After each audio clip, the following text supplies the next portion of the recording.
नमस्कार, माली समाचार हिंदी में आपका स्वागत है। मैं दिनेश माली। पेपर लीक पर 10 साल की जेल और 1 करोड़ तक का जुर्माना। पेपर लीक पर मोदी सरकार की सर्जिकल स्ट्राइक।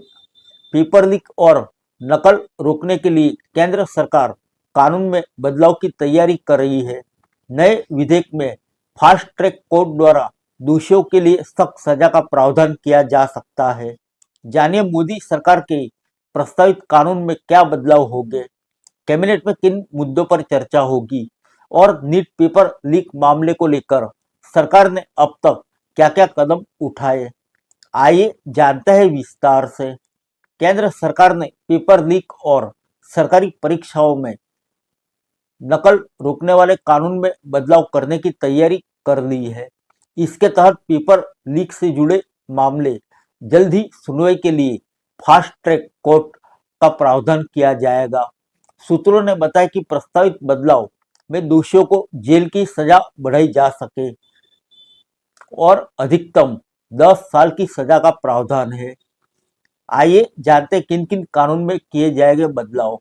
प्रस्तावित विधेयक पर शुक्रवार दोपहर केंद्रीय मंत्रिमंडल में चर्चा की गई है। पेपर लीक रोकने के लिए बनाए गए सार्वजनिक परीक्षा अनुसूचित साधनों की रोकथाम अधिनियम 2024 में यूपीएससी, एमपीएससी और एनटीए जैसी सरकारी परीक्षाओं में पेपर लीक, नकल और संगठित गड़बड़ी रोकने का प्रावधान है। इस कानून में दोषियों के लिए 10 साल की सजा और 1 करोड़ तक का जुर्माना का प्रावधान है। नया विधेयक प्रधानमंत्री नरेंद्र मोदी की गुरुवार देर रात घोषणा के अनुरूप है। प्रधानमंत्री ने कहा था कि केंद्रीय मंत्रिमंडल शुक्रवार को नकल रोकने वाले कानून को और मजबूत बनाने का विधेयक पर चर्चा करेगा और दोषियों के लिए सख्त सजा का प्रावधान करेगा। आइए जानते हैं संसद में कब पेश होगा नया विधेयक। प्रधानमंत्री ने आधी रात को सोशल मीडिया पर जारी अपने वीडियो संदेश में कहा था कि चर्चा के आधार पर सोमवार को संसद में मौजूदा सत्र के दूसरे सप्ताह की शुरुआत में विधेयक पेश किया जाएगा और सरकार इसे जल्द से जल्द पारित करने की कोशिश करेगी। आइए जानते हैं मंत्रिमंडल में किन किन मुद्दों पर होगी चर्चा।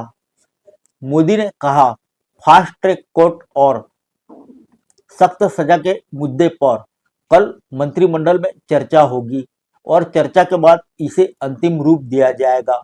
उन्होंने कहा कि सरकार पिछले 2.5 महीने से मेडिकल प्रवेश परीक्षाओं में पेपर लीक से जुड़ी चिंताओं को दूर करने के लिए काम कर रही है। आइए जानते हैं सरकार ने क्या कदम उठाए।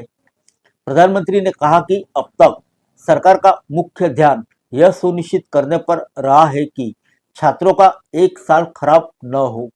इसके लिए सरकार ने पूरी ताकत लगाकर 22 छात्रों को परीक्षा दोबारा देने का फैसला किया है। इसके नतीजे भी जारी कर दिए गए हैं।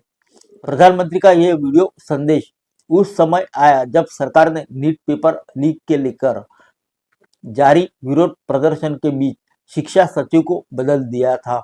अधिकारियों ने बताया कि पिछले 2 दिनों से प्रधानमंत्री कार्यालय नीट परीक्षा, दोबारा परीक्षा और राष्ट्रीय परीक्षा एजेंसी सुधार के लिए बन गई है। राधाकृष्णन समिति को लेकर शिक्षा मंत्रालय के साथ लगातार संपर्क में है। दौरान प्रधानमंत्री कार्यालय से 2 दर्जन से ज्यादा सवाल भेजे गए हैं। फिर मिलेंगे अगले बुलेटिन में अन्य किसी खबर के साथ। तब तक के लिए इजाजत दीजिए। नमस्कार।